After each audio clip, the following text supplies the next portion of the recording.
di sebelahnya tombolnya. Oke, good. Silahkan.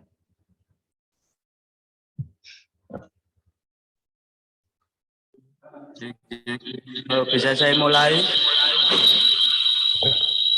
Silakan. Baik. Assalamualaikum warahmatullahi wabarakatuh.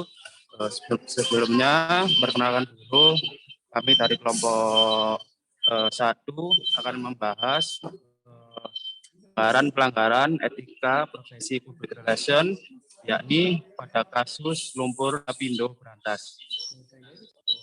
Next.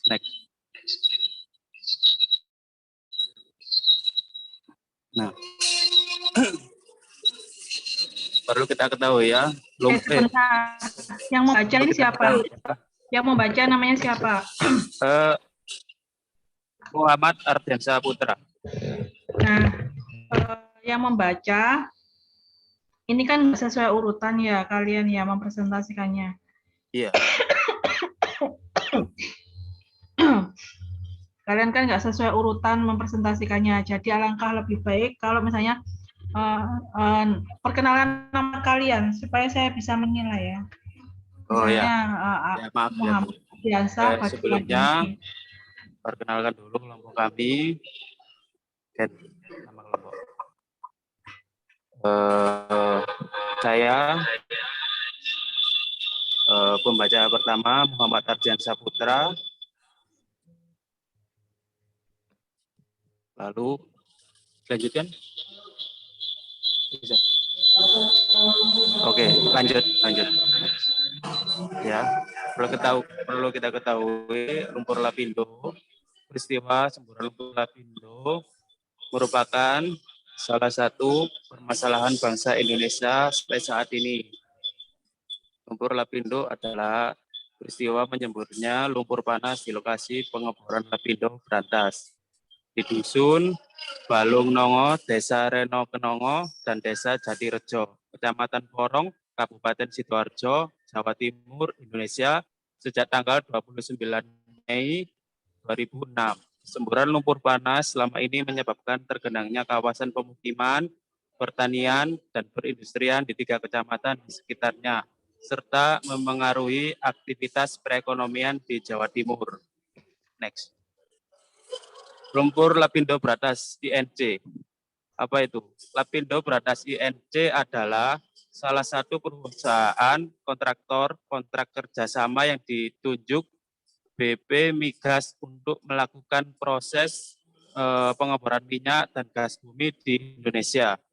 Saham Lapindo Brantas dimiliki 100% oleh PT Energi Mega Persada melalui anak perusahaannya yaitu PT Kalila Energi Ltd dan Pan Asia Enterprise. Next. Tindakan Lapindo Brantas mengenai kasus tersebut. Lapindo yang dimiliki oleh Bakri Group ini memang memiliki sumber daya politik ekonomi yang dapat berpengaruh di Indonesia. Bahkan Bakri Group dapat menciptakan opini publik mengenai lumpur Lapindo itu sendiri melalui media yang dimiliki.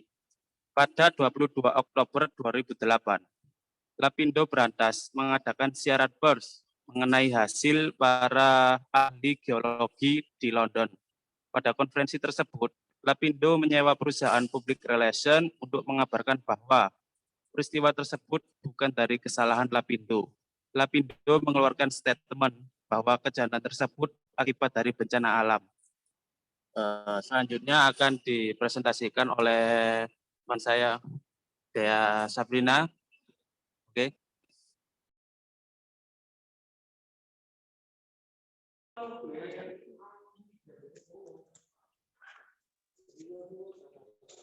Saya akan melanjutkan presentasi dari Mas Ardi tentang pelanggaran etika PR.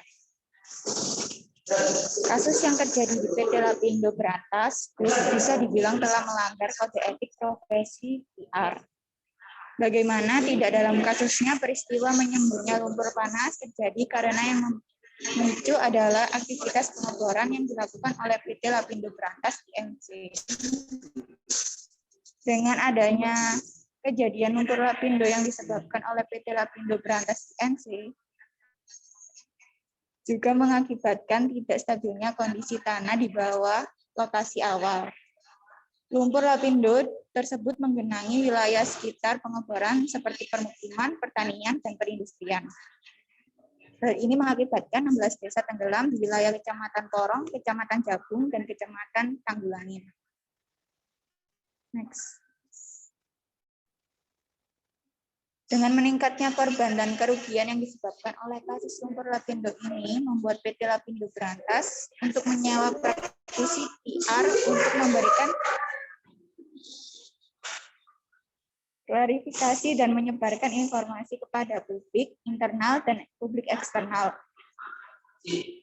Akan tetapi, strategi mereka salah karena pada saat pers tanggal 28 Oktober 2008, mereka memberikan informasi yang tidak sesuai fakta dan berbeda atau bertentangan dengan ahli geologi London.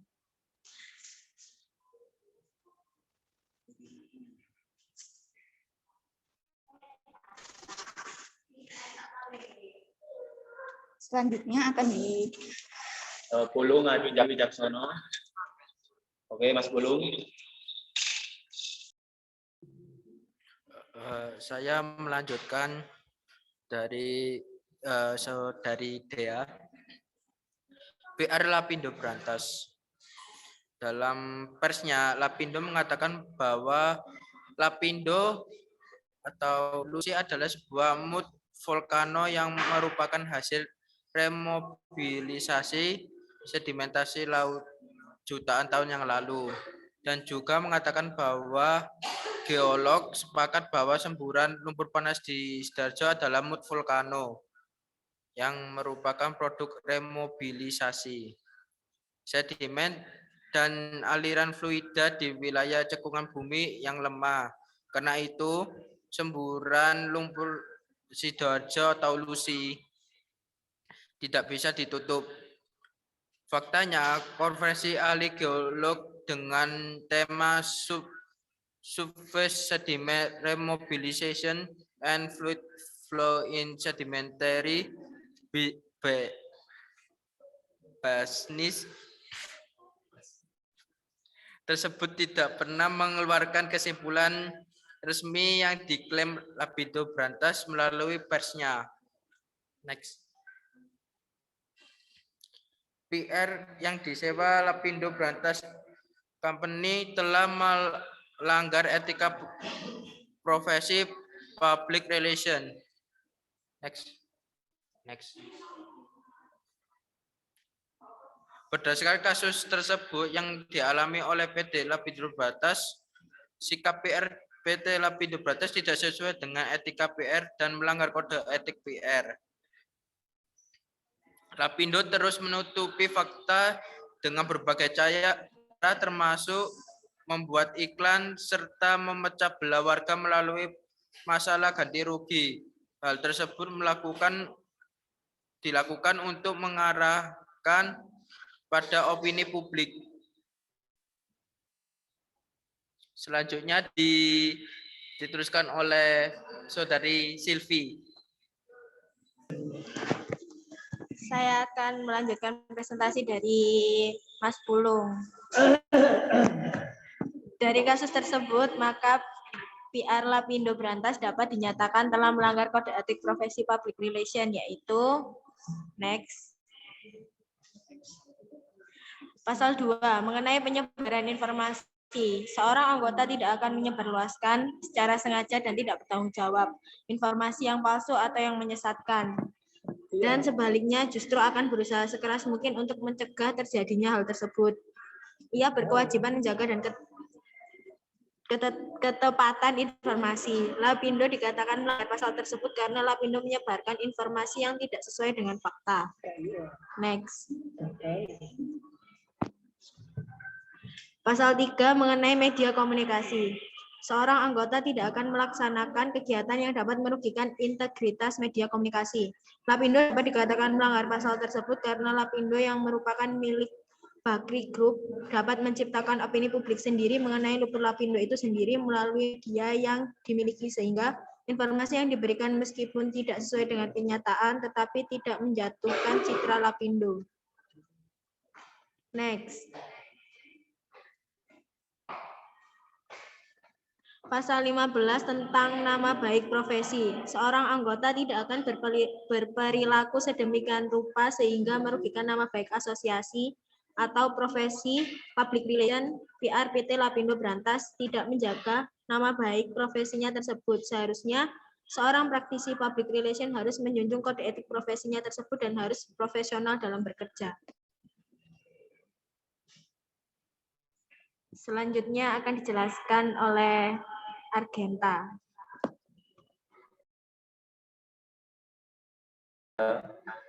Kesimpulan, public relation PT Lapindo Brantas gagal atau tidak mampu memperbaiki citra perusahaan di mata publik.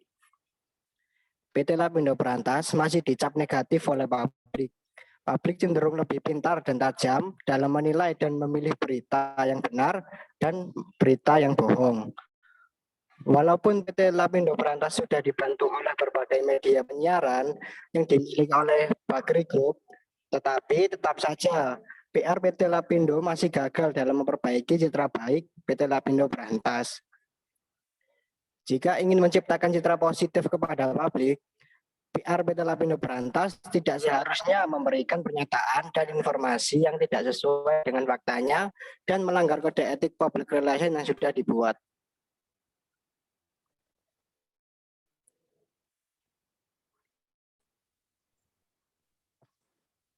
Sekian presentasi, mungkin ada yang bertanya.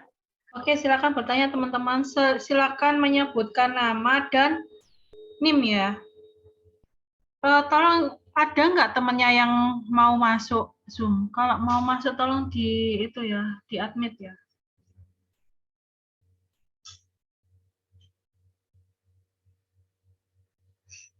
Ada yang mau bertanya?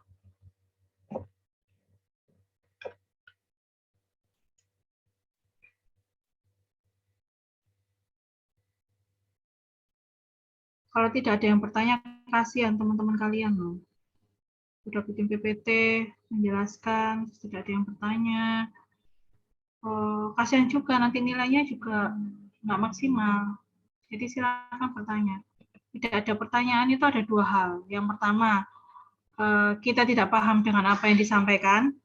Terus yang kedua, kita nggak tahu mau nanya apa, atau juga bisa jadi karena ya kita sepintas lalu aja tentang materinya.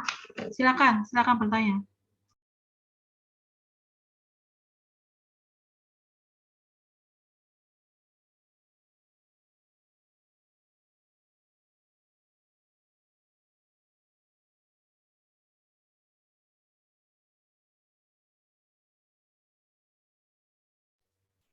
Silakan. Oke, kalau tidak ada, saya next ke kelompok berikutnya.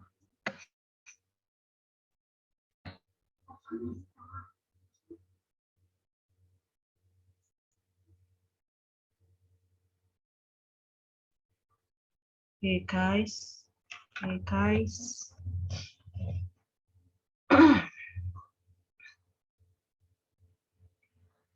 Kalau tidak ada, saya akan lanjut ke kelompok berikutnya ya.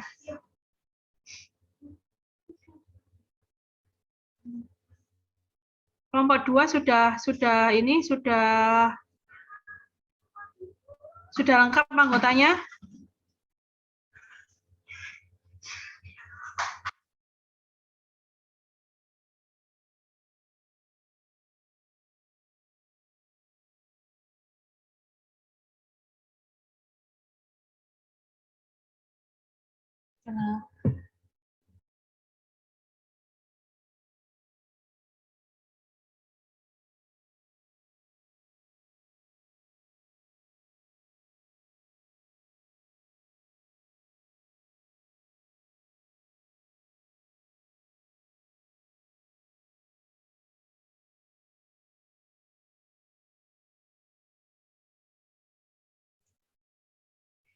Ini ada satu teman kalian yang dia nggak bisa masuk.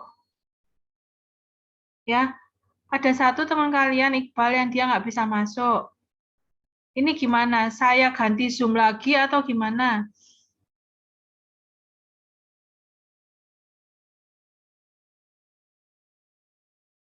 Suara saya kedengaran nggak sih?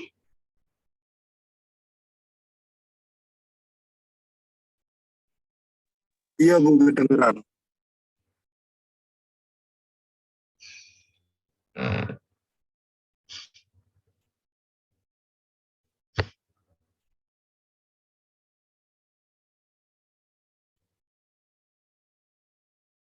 Ini saya mau coba sekali lagi ya. Kalau Iqbalnya nggak bisa masuk ya udah, ya.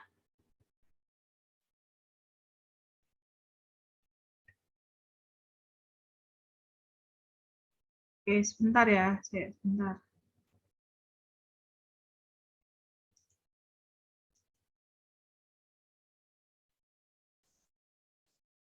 Hostnya kayaknya bukan saya ya hostnya ya. Oke, gini aja, di end meeting aja dulu semuanya. Saya leave ya, end meeting aja dulu semuanya. Kita coba yang baru. Yang recording ini, yang record, tolong disimpan ya rekordannya ya, kelompok 1 ya.